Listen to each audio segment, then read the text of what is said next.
వేళకాని వేళలో అది మిట్ట మధ్యాహ్నం అయినా సరే, అర్ధరాత్రి అయినా సరే, మనం ఒక ప్లేస్ లో అనుకోకుండా కింద పడిపోతే ఆ పడిన ప్లేస్ కూడా అస్సలు మంచిది కాకపోతే అక్కడి నుంచే అసలు సమస్యలన్నీ మొదలవుతాయి. దాని గురించి తెలిసిన వాళ్ళు అలా కాదు ఇలా చెయ్యమ్మా అని చెప్పినా సరే ఇలాంటివన్నీ ఏం ఉండవులే అని నిర్లక్ష్యం వల్లనో లేకపోతే అవన్నీ చేయడానికి సమయం లేక వల్లనో అలాగే నేరుగా అక్కడి నుంచి రావడం వల్ల ఆ తర్వాత మన సబ్స్క్రైబర్ లైఫ్ లో తను అనుభవించిన నరకం ఏమిటి, మృత్యు అంచు వరకు వెళ్ళిన తను ఎలా భయపడ్డారు, తను చేసిన ఒక చిన్న పొరపాటు అదేంటో మరి తెలుసుకుందాము. ఈ ఇన్సిడెంట్ ఒకటైతే ఇంకొకటి, ఒక సామాన్యమైన మధ్యతరగతి కుటుంబంలో సొంత మనుషులే ఎంతటి దారుణాలకు ఉడిగడతారంటే అయిన వాళ్లే కదా అని మనం చూపించే అతి నమ్మకం ఎంత ప్రమాదకరమో, మనుషుల్లో దాగిన మృగత్వం ఎంత క్రూరంగా ఉంటుందో ఈ ఇన్సిడెంట్ కనుక వింటే మీ కళ్ళల్లో నీళ్లు తిరగడం ఖాయం. ఎందుకంటే మన సబ్స్క్రైబర్ మనతో షేర్ చేసుకున్నది ఒక ఇన్సిడెంట్ మాత్రమే కాదు,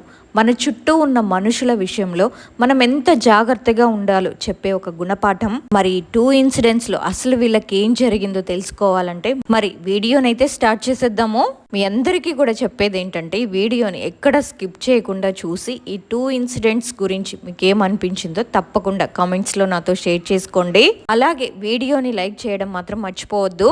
అండ్ చాలా మంది కూడా వాళ్ళకి జరిగిన ఇన్సిడెంట్స్ ని నాతో ఎలా షేర్ చేయాలి అని ఇప్పటికీ అడుగుతూనే ఉన్నారు. నాకు ఇన్స్టాలో మెసేజ్ కానీ లేకపోతే మెయిల్ కానీ పంపించండి.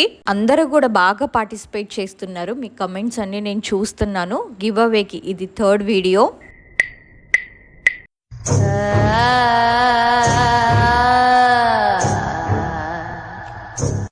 మాది విజయనగరం. ఈ ఇన్సిడెంట్ నేను డిగ్రీ 2nd ఇయర్లో ఉన్నప్పుడు జరిగింది.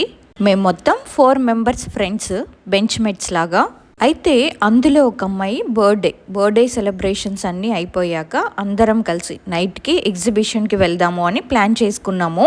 ఆ రోజు రాత్రి నేను ఇంకో అమ్మాయి ఒక సైకిల్ మీద, ఇంకొక అమ్మాయి వేరే సైకిల్ మీద, మేము ముగ్గురం కలిసి బర్త్డే అయిన అమ్మాయి వాళ్ళ ఇంటికి వెళ్ళాము. అక్కడ పార్టీ మొత్తం అయిపోయిన తర్వాత బర్త్డే అయిన అమ్మాయి వాళ్ళ ఇంటి దగ్గరే మా సైకిల్స్ అవన్నీ పెట్టేసి అక్కడి నుంచి మేము నలుగురం కలిసి ఆటోకి వెళ్ళాము. అయితే ఆ రోజు ఫుల్ వర్షం పడింది, చాలా పెద్ద వర్షం. అందులోనూ ఎగ్జిబిషన్ కూడా ఇంకా ఓపెన్ చేయలేదు. ఆ తర్వాత మేము రిటర్న్ అయ్యి ఆటో కోసం చూసేసరికి ఒక్క ఆటో కూడా మాకు దొరకలేదు.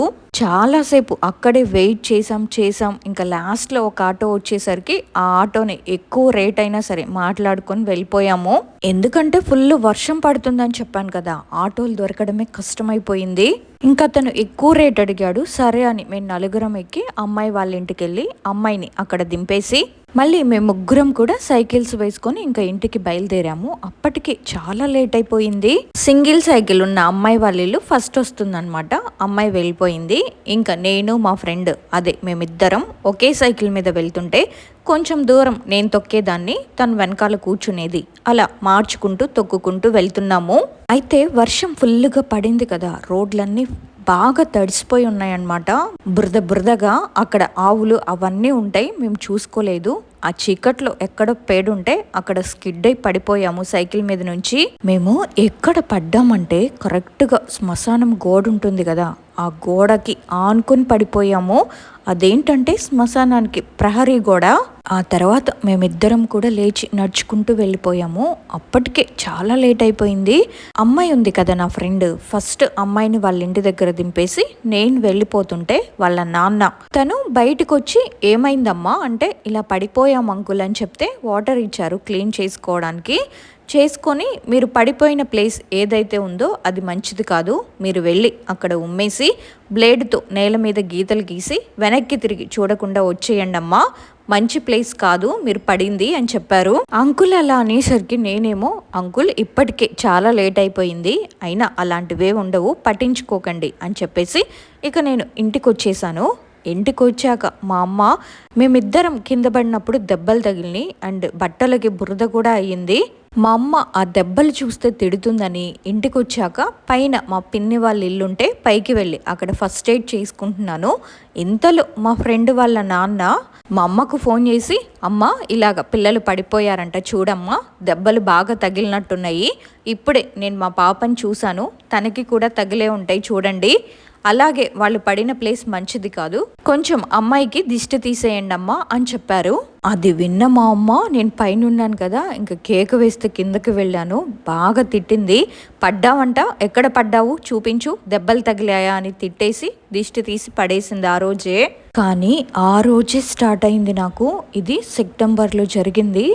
సెప్టెంబర్, అక్టోబర్, నవంబర్, డిసెంబర్, జనవరి, మొత్తం 5 మంత్స్ ప్రతిరోజు కూడా నాకు ఒకే కల వచ్చేది. నన్ను ఏదో ఎత్తి కింద పడేస్తున్నట్టు, పైకి గాలిలోకి లేపి పైనుంచి ఒక్కసారిగా నన్ను కింద పడేస్తున్నట్టు, పడిపోయిన తర్వాత నేను చనిపోతే నా పక్కనే అది కూర్చొని నన్ను చూస్తూ నవ్వుతూ నా రక్తం తాగుతున్నట్టు, ఇంకా రోజు అదే కల వచ్చేది. ఒక్క రోజు కూడా మిస్ అయ్యేది కాదు. ఈ విషయం ఇంట్లో చెప్పలేదు, మళ్ళీ ఎక్కడ తిడతారో అని చెప్పి నేను చెప్పలేదు. అయితే మా ఫ్రెండ్స్కి చెప్పేదాన్ని, రోజు ఒకే కల వస్తుంది, ఏంటి ఏమైందో అని అంటే, అలా ఒక్కరోజు చెప్పకపోయినా వాళ్ళు అడిగేవారనమాట, ఏమే నీ ఫ్రెండ్ నీ కలలోకి రోజు రాలేదా అని ఇలా అడిగేవారు. ఇంకా అలా వస్తూనే ఉండేది ఆ కల. కానీ డైలీ అదే రావడం వల్ల నేను పట్టించుకోలేదు.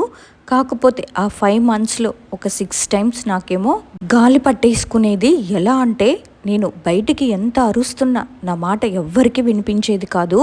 నేను చేత్తో వాళ్ళని పట్టుకొని లాగుదామని చూస్తుంటే నా చేతికి ఎవ్వరూ తగిలేవారు కాదు.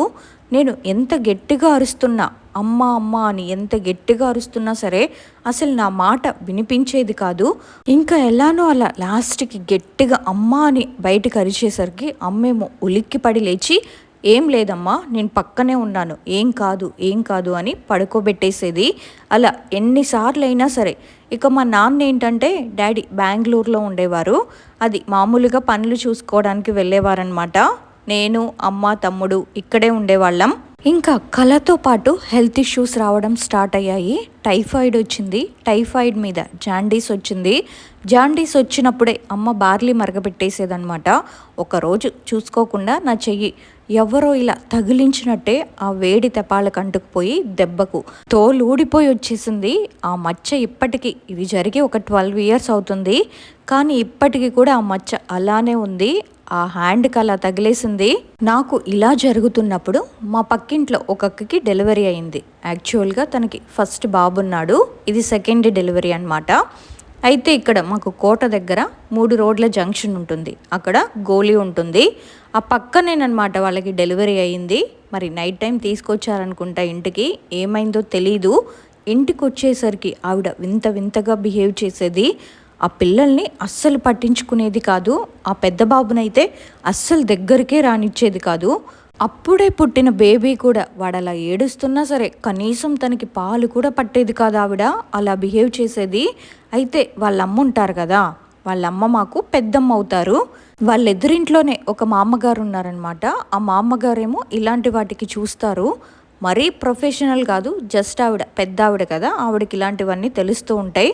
ఆవిడ్ని ఇంటికి తీసుకొచ్చి చూపిస్తే ఇంకా ఈ అక్కను కొట్టారు. కొట్టినప్పుడు తనలో ఉన్న దయ్యం చెప్పింది, నేను ఒక అమ్మాయిని, నన్ను చంపేశారు, నేను ఈ అమ్మాయి ఒంట్లోకి వెళ్ళిపోయాను, నేను ఇంకా బయటికి రాను అని చెప్పేసి అంటే, ఇంకా ఆవిడ ఫుల్గా చెప్పులతోని చీపుర్లతోని ఆవిడని ఫుల్గా కొట్టేసి అప్పటికప్పుడు వేడిగా అన్నం వడ్డించి చేపల పులుసు అవన్నీ పెట్టించి బయట రోడ్డు మీద ఎవ్వరూ లేని జంక్షన్లో పడేయమని చెప్పేసి అన్నారు. అయితే ఇప్పుడు ఆ ఫుడ్ అక్కడ పెట్టేటప్పుడు, అది ఆవిడలో నుంచి బయటకు వచ్చేసేటప్పుడు మా మొత్తం సందులో ఉన్న ఇళ్ళన్నీ తలుపులు దబా బాదుకొని వెళ్ళిపోయేది. అయితే ఈ మా అమ్మగారు మాకు ముందే చెప్పారనమాట, ఎవ్వరు డోర్స్ ఓపెన్ చేయకండి, డోర్స్ ఓపెన్ చేశారంటే అది మీ ఇంట్లోకి వచ్చేస్తుంది అని. ఇంకా మేమంతా ఎవ్వరం కూడా డోర్స్ ఓపెన్ చేయలేదు. అది కొట్టి ఇంకా వెళ్ళిపోయింది. అయితే ఇంకా ఈవిడ బాగా చూస్తున్నారు కదా అని అమ్మ కూడా, ఎందుకు పాపకి ఇలా అవుతుంది, సడన్గా హెల్త్ ప్రాబ్లమ్స్ అన్నీ ఒకేసారి వచ్చేసాయి, నిద్రలో కలవరిస్తుంది ఏంటా అని చెప్పి ఆ మా అమ్మ దగ్గరికి తీసుకెళ్లారు. తీసుకెళ్తే ఆవిడ వీపు మీద చెయ్యేసి చూసి, పాపకి కొంచెం గాలి కొట్టిందమ్మా, పర్వాలేదు, ఏం కాదు, పాపకి దేవుడి బలం ఉంది అని చెప్పేసి అన్నారు. ఇంకా ఆవిడ అలా చెప్పగానే మేము ఇంటికి వచ్చేసాము.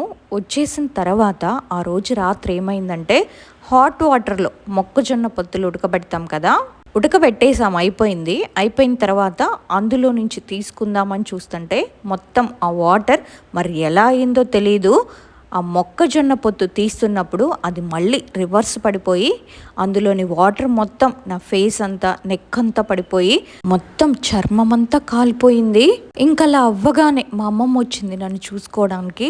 ఆ రోజు రాత్రి అమ్మమ్మ నా పక్కన పడుకుంటే అమ్మమ్మ కళ్ళలోకి ఒక ఆవిడ తెల్లటి చీర కట్టుకొని కళ్ళలోకి వచ్చి, నీ మనవరాల్ని నేను తీసుకెళ్ళిపోతాను, ఉంచుతాననుకుంటున్నావా? నువ్వు కాపాడలేవు దాన్ని, ఎలాగైనా సరే నేను తీసుకెళ్ళిపోతాను, దానికి ఏదో నన్ను అడ్డుపడుతుంది, లేకపోతే ఈ పాటికి అది నాతో వచ్చేసేది, నేను ఖచ్చితంగా తీసుకెళ్ళిపోతాను అని చెప్పేసి అంటుంటే అమ్మమ్మ నిద్రలోనే ఆవిడ్ని ఫుల్గా తిట్టేస్తుంది. అయితే మేమందరం లేచి ఏమైంది ఏమైంది అంటుంటే ఇలా ఇలా అంటుంది అని చెప్పింది మాతో. మా అమ్మమ్మకి ఏంటంటే ఎక్కువగా గాలి పడుతుంది. మా అమ్మమ్మ వాళ్ళది ఏంటంటే కొండ మీద ఇల్లు అనమాట. సో ఆవిడ ఎప్పుడు బయటే పడుకుంటారు హాల్లోని. అక్కడ చాలా గాలులు ఎక్కువగా ఉంటాయి. వారంలో ఒక్కసారైనా అమ్మమ్మకి గాలి పడుతూ ఉంటుంది. మేమేమనుకున్నామంటే అమ్మమ్మకి ఇవన్నీ భ్రమ అంతే, ఏం కాదులే అని చెప్పేసి అప్పుడు కూడా మాకు డౌట్ ఏం రాలేదు ఇలా ఇలా అవుతుందని చెప్పి. నేను నా కళ గురించి ఇంట్లో చెప్పలేదు అప్పుడు కూడా. ఇంకా అలా డైలీ అవుతూనే ఉంది, ఏదో ఒక ఇష్యూ వస్తూనే ఉండేది. ఈ చెయ్యి కాలిపోవడం, ఆ తర్వాత ఒళ్ళు కాలిపోవడం, నా ఫేస్ కాలిపోవడం, ఇంకా ఏదో ఒకటి నీరసం అయిపోవడం, ఫుడ్ తినకపోవడం, వెయిట్ తగ్గిపోవడం, ఫీవర్ వచ్చేయడం, ఇవన్నీ ఇలా అవుతూనే ఉన్నాయి. కాకపోతే అవి నార్మల్ హెల్త్ ఇష్యూస్ అనుకున్నాం, కానీ మాకు అస్సలు ఐడియా లేదు ఇలా ఇలా జరుగుతుందని. అయితే మేము వీధిలో దుర్గాదేవిని పెట్టుకుంటామన్నమాట. నవరాత్రులు కూడా బాగా చేసుకుంటాం అందరం కలిసి. అయితే ఒకరోజు రాత్రి అమ్మవారు ఆవిడ కూడా కల్లో ఎలా కనిపించిందంటే, ఎర్ర చీర కట్టుకొని నుదుటిన ఎర్రటి కుంకుమ బొట్టు పెట్టుకొని నిండు ముత్తైదువులా కనిపించి ఆవిడ కళ్ళలోకి వచ్చి ఏం చెప్పారంటే, నువ్వు ఒంటరిగా అస్సలు పడుకోవద్దు, ఒంటరిగా ఇంట్లో గనక ఉంటే నిన్నది చంపేస్తుంది ఖచ్చితంగా, నువ్వు ఈ ఇల్లు మారిపోయి వెళ్ళిపోండి, లేదంటే నువ్వు ఒక్కదానివే మాత్రం ఈ ఇంట్లో ఉండద్దు, నీకు తోడుగా ఎవరో ఒకరు ఖచ్చితంగా ఉండాలి అని చెప్పేసి చెప్పారు. నాకు కళ అలా వచ్చింది. అప్పుడు మా నాన్నకి కాల్ చేయగానే ఇలా ఇలా జరుగుతుందని చెప్తే ఇంకా నేను అప్పుడు ఇంట్లో చెప్పాను, అమ్మ రోజు ఒక కళ వస్తుంది నాకు ఇలా ఇలా అని, కానీ నేను అదేంటోలే అని ఊరుకున్నాను. ఈరోజు పొద్దున కూడా ఇంకొక కళ వచ్చింది, ఆవిడ ఇలా చెప్తున్నారనంటే అమ్మ ఫుల్ తిట్లు, ఎక్కడెక్కడో తిరిగేసి వస్తావు అని, అన్ని నెత్తి మీద పట్టుకొని వస్తావు అని చెప్పి అప్పటికప్పుడు మా నాన్నకి కాల్ చేస్తే నాన్న ఫుల్గా తిట్టారనమాట. అమ్మాయిని చంపేస్తారా ఏంటి, మరి ఇలా జరుగుతుంటే ముందు తెలీదా చెప్పాలి అని నాన్న గుడికి తీసుకెళ్ళమని చెప్పారు. అప్పుడు మేము దుర్గాదేవి టెంపుల్కి వెళ్ళాము నేను అమ్మ. అయితే ఆ పంతులు గారు నా తల మీద చెయ్యి పెట్టి చూసి, పర్వాలేదమ్మా గాలే కానీ ఏం కాదులే, పాపకి అమ్మవారి దయ ఉంది, అనుగ్రహం కూడా ఉంది, అందుకే చిన్న చిన్న వాటితోనే పోయాయి, లేకపోతే ఏదైనా పెద్దగా జరుగుండేది, ఏం కాదులే అని చెప్పి అమ్మవారి దగ్గర కుంకుమ పూజ చేసిన నిమ్మకాయ నా చేతిలో పెట్టి తాయెత్తు కట్టారు. ఆ నిమ్మకాయ మాత్రం 3 days ఎట్టి పరిస్థితుల్లోనూ వదలద్దు అని చెప్పారు. అండ్ బాత్రూమ్కి వెళ్ళినప్పుడు కూడా చేతిలో ఉంచుకోమని చెప్పారు. పడుకునేటప్పుడు నిద్రలో పడేస్తానేమో అని దానికి చేతికి కట్టేసుకోమని చెప్పారు. ఇంకా అలానే మేము 3 days దాన్ని అలా పెట్టుకొని ఉంచుకున్నాను. తర్వాత 4th day దాన్ని ఎవ్వరూ లేని చోట భూమిలో పాతేయమన్నారు ఏదో ఒక జంక్షన్లో. అలాగే పాతేసి వచ్చాక ఇంకా వెనక్కి తిరిగి చూడకుండా రమ్మన్నారు. వచ్చాక ఫుల్గా కొంచెం కూడా గ్యాప్ లేకుండా ఒక 3 buckets పసుపు నీళ్ళతో స్నానం చేయమన్నారు. అలాగే చేశాము. చేశాక ఇంట్లోకి వెళ్ళి దుర్గాదేవికి పూజ చేసుకొని దండం పెట్టుకొని ఇల్లంతా ధూపం వేసి నాకు కూడా ధూపం పట్టించమన్నారు. అలాగే చేశాము. అది అయిపోయాక మళ్ళీ నేను గుడికి వెళ్ళాను. కుంకుమ పూజ చేయించారు నాతో.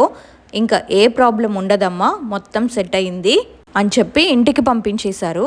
నిజంగా ఆ పంతులు గారు చెప్పినట్టే, నిజంగా చెప్తున్నాను కదా, ఇది జరిగి ఒక 12 సంవత్సరాలు అవుతుంది. అప్పటి నుంచి ఇప్పటి వరకు ఒక్క కళ కూడా అలాంటిది రాలేదు. అండ్ వచ్చినా సరే దేవుళ్ళవే వచ్చేవి, అది కూడా వాళ్ళు నన్ను కాపాడుతున్నట్టే వచ్చేవి తప్ప ఇంకా ఏ చెడు కళలు నాకు రాలేదు. ఆ పంతులు గారు ఏం చెప్పారంటే, నేను కాళ్ళు కడుక్కోకుండా ఇంట్లోకి వెళ్ళడం వల్లే ఇదంతా జరిగిందని. అప్పటి నుంచి ఎక్కడికి వెళ్ళినా బయటికి వెళ్ళినప్పుడు ఇంట్లోకి వచ్చిన ప్రతిసారి కాళ్ళు కడుక్కొని ఇంట్లోకి వెళ్ళడం అలవాటు చేసుకున్నాను. దానికి ముందంతా నేను అసలు ఎక్కడికి తిరిగి వచ్చినా సరే కాళ్ళు కడుక్కోకుండా వెళ్ళిపోయేదాన్ని ఇంట్లోకి. ఇది జరిగిన దగ్గర నుంచి నాకు బాగా అలవాటైపోయింది, అలవాటు చేసుకున్నాను. ఇంకా నాతో ఉన్న వాళ్ళకి కూడా చెప్తున్నాను అనమాట, కాళ్ళు కడుక్కొనే ఇంట్లోకి వెళ్ళండి అని. సో అదండి తన లైఫ్లో జరిగిన ఇన్సిడెంట్. మీరు కూడా తను చెప్పింది గుర్తుపెట్టుకొని అలాగే చేయండి. అండ్ ఇంకొకటి కూడా, ఈ ఇన్సిడెంట్లో ఈ అమ్మాయి వాళ్ళ ఫ్రెండ్ వాళ్ళ నాన్న చెప్పారు కదా ఇలా చేస్తే ఏం కాదు అని. సో అలా అయినా చేయొచ్చు. సో ఈ ఇన్సిడెంట్ నుంచి ఆ 2 పాయింట్స్ మాత్రం మీరు బాగా గుర్తుపెట్టుకోండి. మీరు ఎప్పుడైనా వేళ కాని వేళలో పొరపాటున కింద పడిపోయినప్పుడు మీరు చేయాల్సిన పనులు ఇవి. ఇకపోతే సెకండ్ ఇన్సిడెంట్స్ వచ్చేసి, నా పేరు జీవిత, మేముండేది కుప్పం. మా నాన్న పోలీస్ ట్రైనింగ్కి వెళ్ళొచ్చారు. ఖాళీగా ఉండడంతో మా నాన్నను పెదనాన్న ఇద్దరు కూడా కోడి పందాలకి వెళ్ళారు. అక్కడ పందెం గెలిస్తే పొటేల్ని కొట్టుకొని అక్కడే తిన్నారు. అప్పుడు నాటుసారా ఉంటుంది కదా, అయితే మా పెదనాన్న దాంట్లో ఒడిసలాకు అని ఏదో ఒక ఆకు నూరి దాంట్లో వేసిచ్చినాడు. మా నాన్న తెలియక దాన్ని తాగడంతో మా నాన్న చనిపోయారు. నేను 6 months బేబీగా ఉన్నప్పుడే మా నాన్న చనిపోయారు. మా నాన్న చనిపోవడానికి కారణం మా పెద్దనాన్న. దానికి కారణం ఏంటో నేను చెప్తాను. మా పెద్దనాన్నకి ఏంటంటే మా పెద్దమ్మ లేదు. మా పెద్దమ్మను తనే బావిలో వేసి కొట్టి మరీ చంపేశాడు. తనకి 3 మగపిల్లలున్నారు. మా నాన్న చనిపోయిన తర్వాత 11 రోజుల్లో కార్యం చేస్తారు కదా, ఆ 11వ రోజే అందరి బంధువుల్లో మా అమ్మను పెళ్లి చేసుకోవాలనుకున్నాడు మా పెద్దనాన్న. మా నాన్నని పెళ్లి చేసుకున్నప్పుడే మా అమ్మ మీద ఆయనకి ఆశ ఉంది. ఆ కారణం వల్లే సొంత తమ్ముడని కూడా చూడకుండా మా నాన్నని చంపేశారు. ఇంకా మా అమ్మని పెళ్లి చేసుకుంటే మా నాన్న ఆస్తి కూడా తనకే వచ్చేస్తుంది కదా.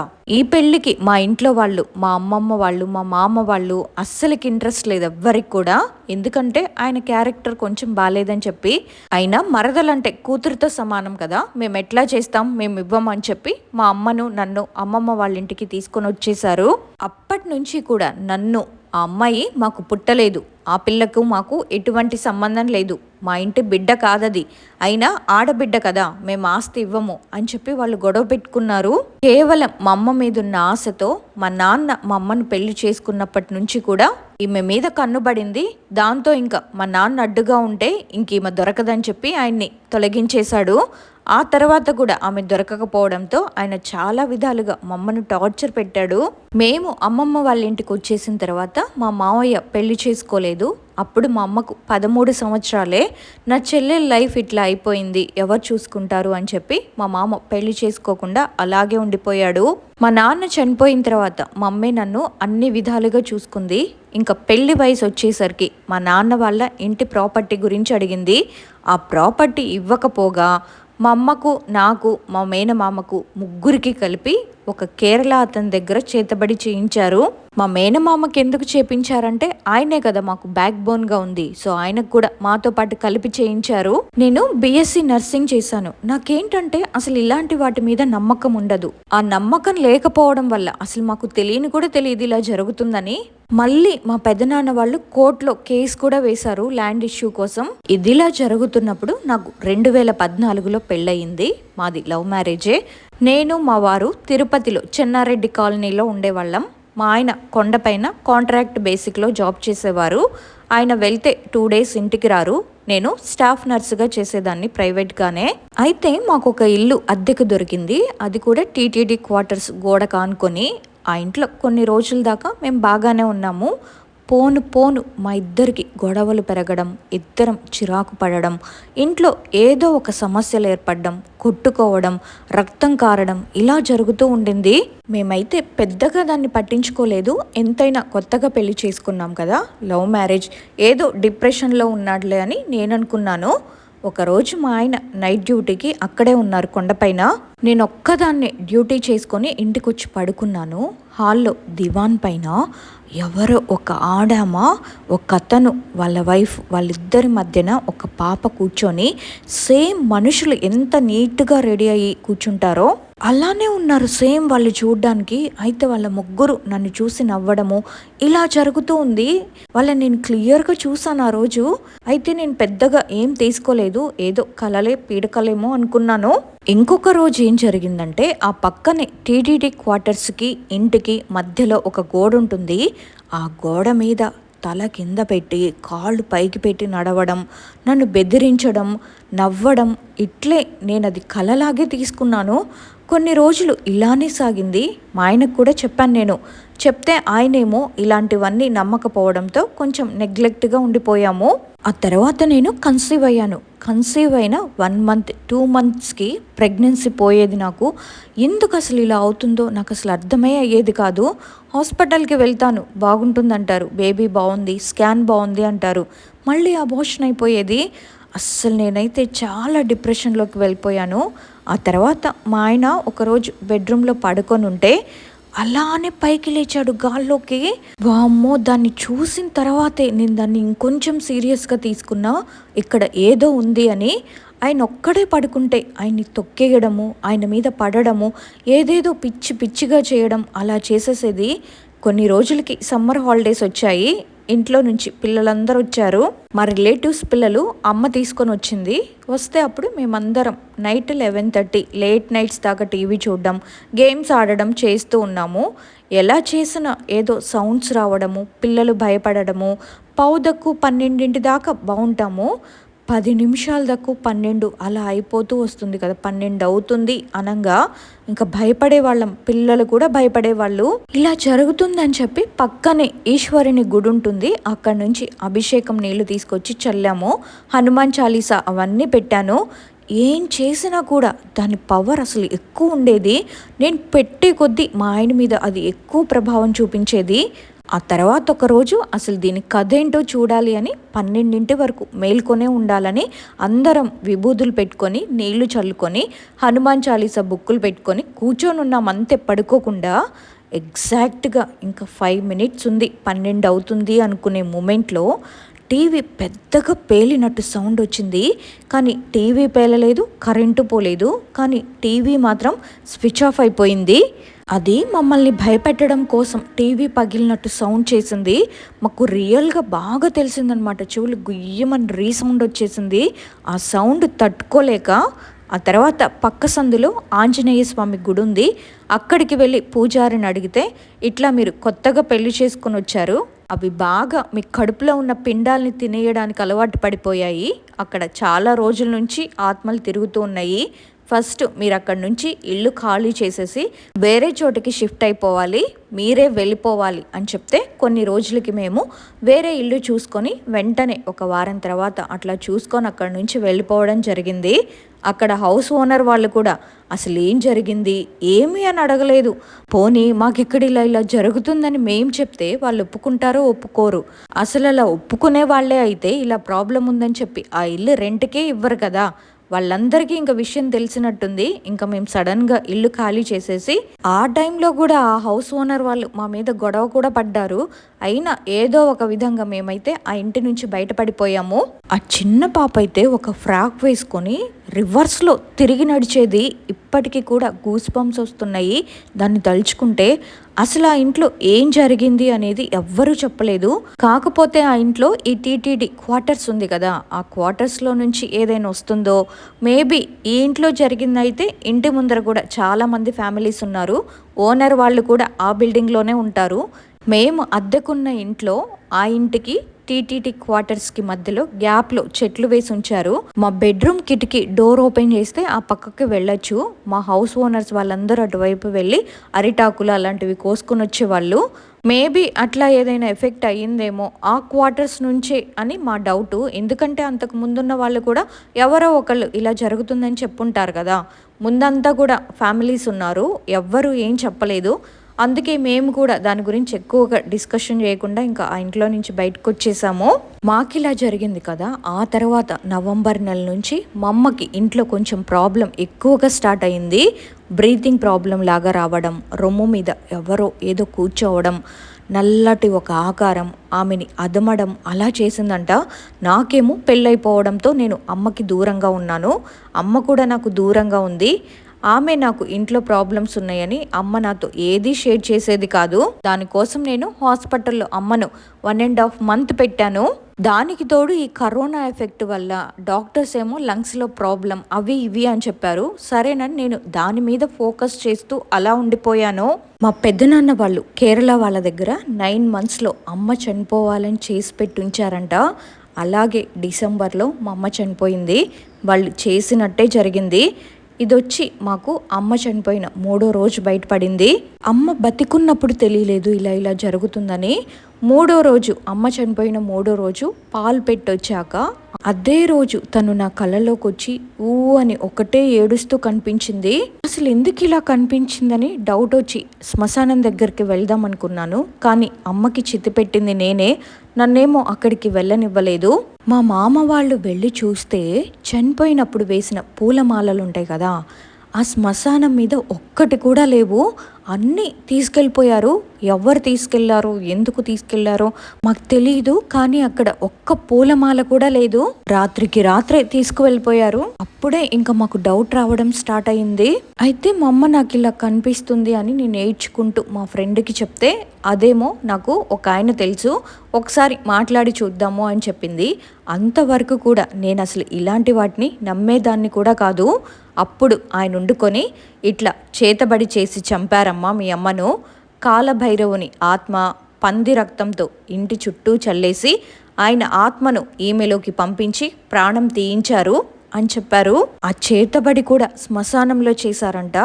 ఆ చేతబడి చేసేవాళ్లే ఈ మాలలో ఏదో ఒక మాల యూజ్ అవుతుందంట వాళ్ళకి. అందుకనే ఆ పూల మాలలన్నీ తీసుకెళ్ళి ఆగ్నేయ మూలలో కాల్చేశారంట.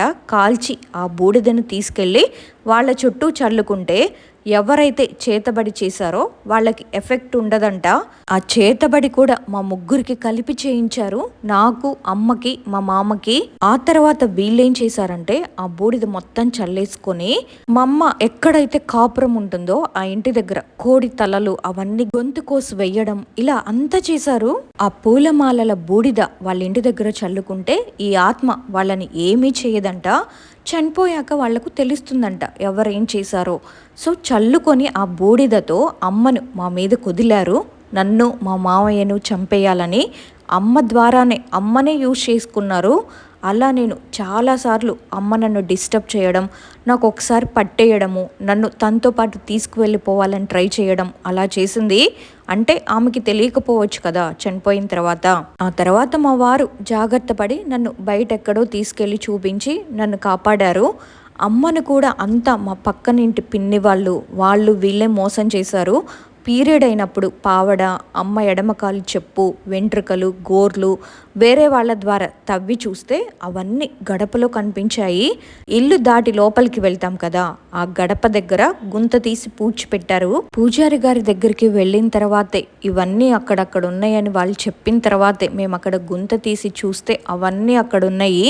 ఇలా ఇలా జరిగిందని అప్పుడే అవన్నీ మాకు తెలిసినాయి. ఇప్పటికీ నాకు ప్రెగ్నెన్సీ రాకుండా చేస్తూ ఉన్నారు. నన్నైతే నేను సేవ్ చేసుకోగలిగాను, కానీ నా బిడ్డల్ని సేవ్ చేసుకోలేకపోతూ ఉన్నాను. అమ్మ చనిపోయిన 3 రోజుల్లో నాకు కూడా కాలు చెయ్యి లాగేసింది. మామయ్యకు కూడా ఎక్కువ సీరియస్ అయిపోయింది. మేము ఎంతమంది దగ్గరికి వెళ్ళినా అందరూ నన్ను కాపాడగలుగుతున్నారు, కానీ నా బిడ్డల్ని అయితే కాపాడట్లేదు. నేను ఇప్పటికీ వాళ్ళ ద్వారా ఇది ఫేస్ చేస్తూనే ఉన్నాను. వాళ్ళైతే నాకు నరకం చూపిస్తూనే ఉన్నారు. హెల్త్ పరంగా అన్ని విధాల నేను బాగున్నాను, కానీ పిల్లలే నాకు లేరు. నాన్న లేడు, అమ్మ లేదు, తోడబుట్టిన వాళ్ళు ఎవ్వరూ లేరు. దేవుడైతే నన్ను ఏకాకిని చేసేశాడు. ఉన్న తల్లిని కూడా తీసుకెళ్ళిపోయాడు. ఇప్పుడు వాళ్ళ కన్నంతా నా మీదే ఉంది. నన్ను చంపేస్తే ఎలాగోలా ఆస్తి అమ్మాయికి ఇచ్చే పని లేకుండా ఉంటుంది అని చెప్పి నా మీద లేనిపోని ప్రయోగాలు చేసి నా దాకా రాలేక నా కడుపులో బిడ్డ పుడితే మళ్ళీ ఆస్తికి వారసులవుతారని నా బిడ్డల్ని కూడా చంపేస్తున్నారు. లోపల ప్రెగ్నెన్సీ నిలిచింది అని తెలిసిన వెంటనే వాళ్ళు ఏదో ఒకటి చేయడం. నేను 2 సార్లు చచ్చి బతికాను. ఆ బిడ్డ లోపలనే ట్యూబ్లో కొలాప్స్ అయిపోవడం, స్టొమక్ అంతా ఇన్ఫెక్ట్ అవ్వడం. అమ్మ చనిపోయిన తర్వాత కూడా నాకు 2 టైమ్స్ ప్రెగ్నెన్సీస్ పోయాయి. నేను చచ్చి బతికాను. అమ్మ బతికున్నప్పుడు ఆ ఇంటి వల్ల ప్రెగ్నెన్సీస్ పోయాయి. ఈ రోజు కూడా అమ్మ వాళ్ళింటి దగ్గర ఆత్మై తిరుగుతూ ఉంది. అమ్మ అయితే ఇంకా పైకి పోలేదు. ఏం చేసినా, ఎన్ని శాంతి పూజలు చేపించినా, ఏం చేసినా కూడా జరగట్లేదు. కేవలం నన్ను నేను, మా మావయ్యని కాపాడుకుంటున్నామంతే. మమ్మున్న ఇల్లు ఇప్పుడు అమ్మాలంటే ఆ ఇల్లును కూడా అమ్మనివ్వకుండా ఏదేదో చేయడము, ఆ ఇంట్లోకి అద్దెకి ఎవరిని రానివ్వకుండా చేయడము. నా లైఫ్లో అయితే నేను ఒక సైన్స్ స్టూడెంట్గా నేను నమ్మలేని ఇన్సిడెంట్స్ అన్నీ ఫేస్ చేశాను. ఇలాంటివి కూడా ఉంటాయి. నాలాగా ఇంకా ఎవరైనా మూర్ఖంగా ఉన్నారేమో. ఆ రోజు నాకు తెలుసుంటే నేను మా అమ్మను కాపాడుకునేదాన్నేమో అనే ఒక చిన్న ఇదితోనే నా ఇన్సిడెంట్ మీతో షేర్ చేసుకోవాలనిపించింది. మా అమ్మ అయితే చాలా నరకం అనుభవించింది. బొమ్మను చేసి కాళ్ళు నడుము బతికుండగానే ఆ నడుం వరకు ప్రాణం లేదు. ఆ తర్వాత పౌర్ణమి రోజు డిసెంబర్లో శూనిగ మాసంలో అమ్మ చనిపోయింది. వాళ్ళు కరెక్ట్గా ఎగ్జాక్ట్లో పౌర్ణమిలో చనిపోవాలని చేసి పెట్టారంట. ఆ తర్వాత మేము చాలామంది పూజారులను కలిసాము. అందరూ కూడా 80,000, 50,000, 60,000 ఇలా అడిగారు. మా ఫ్రెండ్ చెప్పారు అని చెప్పాను కదా ఒకతను, ఆయన మాత్రం 9,000కి నాకు క్లియర్ చేశారు. చాలా ఇబ్బంది పడిపోయానప్పుడు. అంతవరకు అమ్మ హాస్పిటల్లో ఉండడము, మనీ పరంగా, హెల్త్ పరంగా, మానసికంగా నిలదొక్కుకోవడానికి చాలా టైమే పట్టింది. మా వారు మంచి సపోర్ట్ చేశారు. కానీ చేతబడులు ఇవన్నీ శ్మశానంలో పోయి అమ్మకు చేయడము, ఇస్తే ఇస్తామని చెప్పాలి, లేకపోతే లేదనాలి ఆస్తి. ఏదో మా అమ్మ నా బిడ్డకు అన్ని పెట్టి చేసి ఇవ్వాలని ఒకే ఒక్క కోరికతో మాకు రావాల్సిన ఆస్తిని అడిగింది. అదే తప్పయింది. ఇంత దారుణం చేసేశారు. మనుషులు ఎలా ఉన్నారో అందరికీ తెలియాలి. సొంత వాళ్ళే శత్రువులు, బయట వాళ్ళు ఎవ్వరు ఉండరు. పరాయి వాళ్ళు ఎవ్వరు అంత ధైర్యంగా ఏమీ చేయరు. ఒక్క అయిన వాళ్ళు తప్ప మిగిలిన ఎవ్వరూ మనకు శత్రువులు ఉండరు అన్న విషయం జనాలకు అందరికీ అర్థం అవ్వాలని ఒకే ఒక్క కాన్సెప్ట్తో నేను ఇది మీకు చెప్పాలనుకున్నాను. ఎందుకంటే ఇలాంటివి ఏవి నమ్మని నాలాంటి మూర్ఖులు కూడా ఉంటారు కదా. నాకు జరిగిన అనుభవం మీకేమైనా పనికొస్తుందేమోనని చెప్పాను. ఆ తర్వాత మా అమ్మ చనిపోయాక కొన్ని రోజులకి చేసిన వాళ్ళల్లో ఒకతనైతే 35 ఏళ్ళు ఉంటుంది. నాకు అన్న, మా పెద్దనాన్న కొడుకు. తనేమో కడుపులో ఏదో క్యాన్సర్ గడ్డ ఉందని ఎక్కడికి హాస్పిటల్కి తీసుకెళ్ళినా అది సక్సెస్ కాక చనిపోయాడు. లాస్ట్లో అతను పాడ మీద తీసుకెళ్తుంటే కూడా చీము నెత్తురు కారుతూ ఉంది. ఆ మోసే వాళ్ళు కూడా అసహించుకొని తీసుకుని వెళ్ళారు అతన్ని. ఇంకా మా పెద్దనాన్న ఒకడు ఉన్నాడు, చేసింది మొత్తం ఆయనే. ప్రజెంట్ ఆయనకైతే ఏం ప్రాబ్లం లేదు, బాగున్నాడు. ఇంకా అయితే ప్రాపర్టీ విషయం కోర్టులో కేసు జరుగుతూనే ఉంది. అమ్మ అయితే అసలు ఎంతగా సఫర్ అవుతుందంటే, నాతో నోటి మాట కూడా బయట ఎక్కడైనా అడిగితే అమ్మ వచ్చి నాతో మాట్లాడకుండా చేసి పెట్టారంట. ఆమె మాట్లాడితే ఆమె పడిన హెల్త్ ఇష్యూస్ అన్నీ నాకు వచ్చే విధంగా చేసి పెట్టారంట. ఆమె వేరే వాళ్ళతో మాట్లాడగలుగుతుంది కానీ నాతో ఏం మాట్లాడలేకపోతుంది. ఒక్కటే ఏడుస్తుంది. నేను కనుక నా బిడ్డతో మాట్లాడానంటే నేను ఎంతైతే నరకం అనుభవించానో నా బిడ్డ కూడా అదే నరకం అనుభవించాలి. అలా జరగకూడదు. నేను మాట్లాడను. నేను నోరు తెరిచిన నిమిషం నా బిడ్డ సఫర్ అవుతుంది అని చెప్పి చాలా బాధపడుతుందమ్మా. ఇప్పుడు కూడా ప్రతిరోజు కలలోకి వస్తుంది. కానీ నా నోటి మాట అయితే ఏం మాట్లాడదు. చాలా అవస్థపడ్డాం మేమైతే. అప్పటి నుంచి ఇప్పటి వరకు నాకు పిల్లలు లేరు, నాకు కన్సీవే అవ్వట్లేదు. ఎప్పుడు నిలిచినా పోవడము, ఎక్కడికి వెళ్ళినా సరే ఏం ప్రాబ్లం లేదు అనడము ఇలానే జరుగుతూ ఉంది. మా అన్న చనిపోయిన తర్వాత మా పెద్దనాన్న వాళ్ళు ఏమనుకున్నారో ఏమో, అక్కడి నుంచి వాళ్ళు కామ్ అయిపోయారు. ప్రజెంట్ అయితే ఏం చేపించట్లేదు. కానీ అమ్మ అయితే ఆ ఇంటి దగ్గర ఇంకా అక్కడే ఉంది అని అక్కడున్న ఇంటి చుట్టుపక్కల వాళ్ళందరూ చెప్తూ ఉంటారు. సో విన్నారు కదా, ఇలాంటి వాళ్ళకి ఏంటంటే వావి వరసలు ఉండవు. దానికోసం ఎంతకైనా తెగిస్తారు. కోరుకున్నాడు, దానికోసం ఎంతగా ప్రయత్నించాడు. కానీ అది దొరకకపోయేసరికి చివరికి తన ప్రాణాలను కూడా తీసేంత పగ పెంచుకున్నాడు. డబ్బులు ఈ రోజు ఉంటే రేపు ఉండవు. కేవలం ఆస్తి కోసం తన సొంత తమ్ముడి కూతురి జీవితాన్ని చూడండి ఎలా నాశనం చేస్తున్నాడు, పిల్లలు పుట్టనివ్వకుండా. అదే వాళ్ళకి రావాల్సిన వాళ్ళ రూపాయి ఏదో వాళ్ళకి ఇస్తే వాళ్ళు హ్యాపీగా బతుకుతారు కదా. అసలు వీళ్ళ జోలికే వాళ్ళు వెళ్ళరు. ఇలాంటి మనుషులు కూడా ఉన్నారు మన చుట్టూ. సో అందరిని గుడ్డిగా నమ్మొద్దు, జాగ్రత్త పడండి.